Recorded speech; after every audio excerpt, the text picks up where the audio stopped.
Assalamu alaikum ve rahmetullahi ve berekatuhu. Hürmetli din kardeşlerim, singillerim. Çin ihlas kengiri bile tebrikliyimiz sizni. Mübarek Kadir kechasi bilan. İslam alimlari fikrincha Peygamberimizning so'zine tayanıp 8-9 mayga kechasi din hukmlari bo'yicha 27 kecha bizning alimlar aytdilar, bu kecha büyük zor ihtimal Kadir kechasi bo'lacak inşallah. Peygamberimiz Muhammed sallallahu aleyhi ve sellem aytgan edi.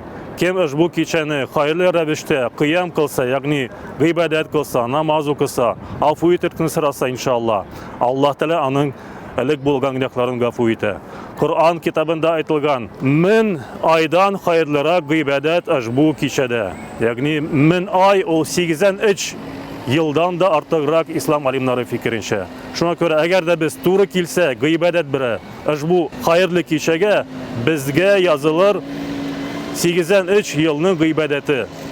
Şuna göre hürmetli din kardeşlerim, Peygamberimizin Muhammed'in sallallahu aleyhi ve sellem hikmetlerine dayanıp, bu kişinin hayırlı ravishda o'taymiz inşallah. Afu etlikni so'raymiz. Peygamberimiz aytganda yoshroq aytirga kerak.